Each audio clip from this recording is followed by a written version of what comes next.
Informasi dari dunia militer Indonesia akan kami sajikan pada segmen Korsa pada Sabtu pekan depan dan informasi sejarah Yon Taifib sekaligus mengakhiri jumpa kita dalam iNews pagi hari ini. Sesaat lagi saya akan mengajak Anda untuk menikmati beragam atraksi dari cantiknya wajah Indonesia. Saya Kutsia Firdausi mewakili seluruh kerabat kerja yang bertugas pamit undur diri. Terima kasih atas kebersamaan Anda dan sampai jumpa.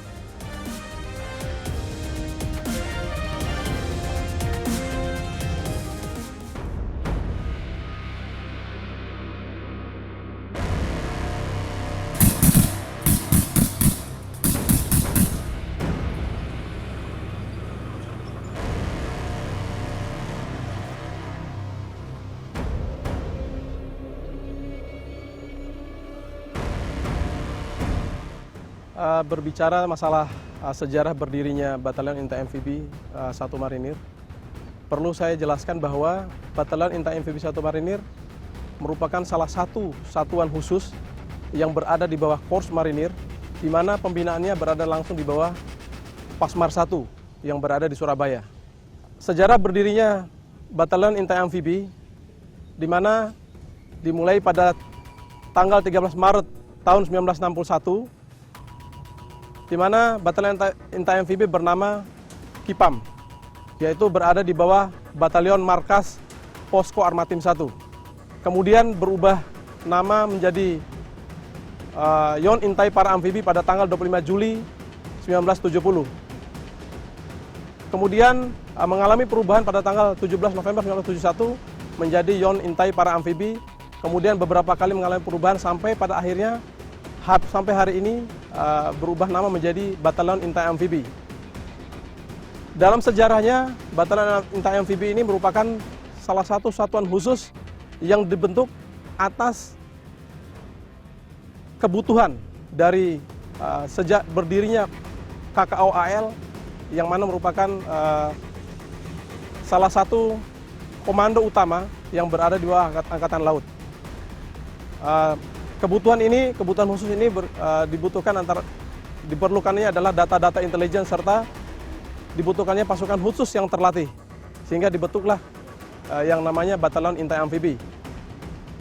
Seiring perkembangan zaman, Batalion Intai Amfibi 1 Marinir ini atau Batalion Intai Amfibi diresmikan menjadi pasukan khusus TNI Angkatan Laut atas surat keputusan Kasal nomor Skep 1857 garis miring Romawi 11 tahun 2003 pada tanggal 18 November tahun 2003. Berbicara masalah penugasan, bisa kita lihat bahwa sejak Batalion Intai Amfibi ini berdiri, cukup banyak daerah penugasan ataupun palagan yang dilalui oleh Batalion Intai Amfibi. Ini mulai dari timur-timur Aceh, kemudian Satgas Ambalat ataupun satgas-satgas lainnya yang berada dalam negeri. Termasuk yang terakhir adalah merupakan Satgas Pemburu yang tergabung dalam Satgas Pemburu di Poso, yaitu tergabung dengan Satgas Tinombala. Intai Para Amfibi Marinir, kuat, kuat, semangat, semangat, gembira. Kami prajurit Trimedia, kami prajurit Trimedia, dengan laut udara jaya, dengan laut udara jaya, siap berkorban jiwa raga, siap berkorban jiwa raga, demi kedaulatan negara, demi kedaulatan negara.